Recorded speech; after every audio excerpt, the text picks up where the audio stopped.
जय श्री गणेश। राधे राधे मित्रों आइए गणेश पुराण से 10वां अध्याय आगे शुरू करते हैं। अध्याय का विषय है रानी सुनीता को सर्व सुख प्राप्ति का वृतांत। शौनक बोले, हे सूत जी, फिर उस रानी ने क्या किया?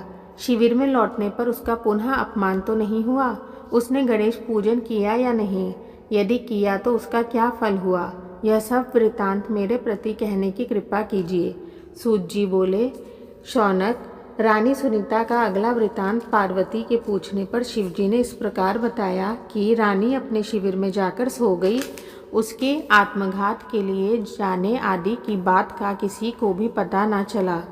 महाराज चंद्रसेन जब अपने राज्य में लौट आए तब उनके विचार में पलटा खाया और उन्होंने सोचा कि बड़ी रानी को संतान नहीं हुई तो उसमें उसका क्या दोष है। वह तो अब तक अपने पतिव्रत धर्म का निर्वाह करती चली आ रही है, इसलिए उसके प्रति छोटी रानी का व्यवहार अनुचित और अन्यायपूर्ण है। ऐसा सोचकर वह रानी सुनीता का आदर करने लगे।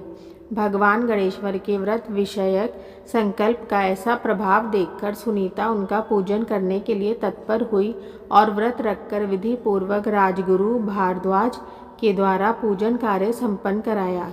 उसने पूजन के लिए महाराज को बुलाया तो उन्होंने छोटी रानी मदनावती को भी सुनीता के भवन में चलने को कहा, किंतु मदनावती ईर्ष्या के कारण महाराज के साथ ना गई और वह अकेले ही वहां पहुंचे।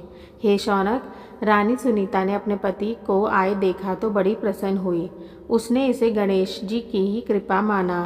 फिर उसने पति के साथ बैठकर भगवान विघ्नराज का भक्तिभाव से पूजन किया और स्तुति आरती प्रदक्षिणादि के पश्चात महर्षि भारद्वाज और अन्य ब्राह्मण को भोजन और दक्षिणा से संतुष्ट किया।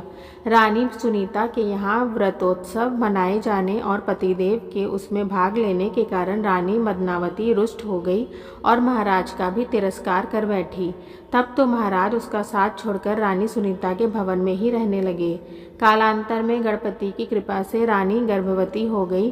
अब तो महाराज ने स्वयं ही प्रसन्नता के कारण सुनीता के भवन से श्री विघ्नेश्वर के पूजन का आयोजन किया और उसमें रानी मदनावती को भी बुलाया, किंतु वह रुष्ट रहने के कारण नहीं आई। पूजन के पश्चात महाराज स्वयं ही प्रसाद देने के लिए रानी मदनावती के महल गए, किंतु रानी ने प्रसाद नहीं लिया। राजा अपमानित होकर बड़ी रानी के भवन में लौट गया। उधर मदनावती कुष्ठ रोग युक्त हो गई। इस कारण राजा ने उसका परित्याग कर दिया।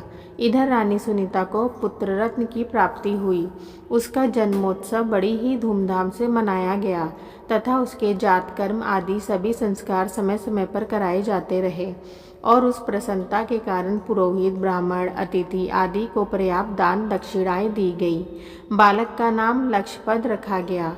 अब मदनावती अत्यंत दुखी थी। जब उसे अन्य कोई उपाय न सूझा तो उस रानी सुनीता के पास जाकर बोली, बहन, मुझ पीड़ित पर कृपा करो, मैं तुम्हारी शरण में हूँ। सुनीता को उस पर दया आ गई और उसने कहा, बहन, तुमने भगवान विघ्नेश्वर का अपमान किया और उनका प्रसाद तक ठुकरा दिया था, इसी कारण तुम्हें इस घोर दुख की प्राप्ति हुई है।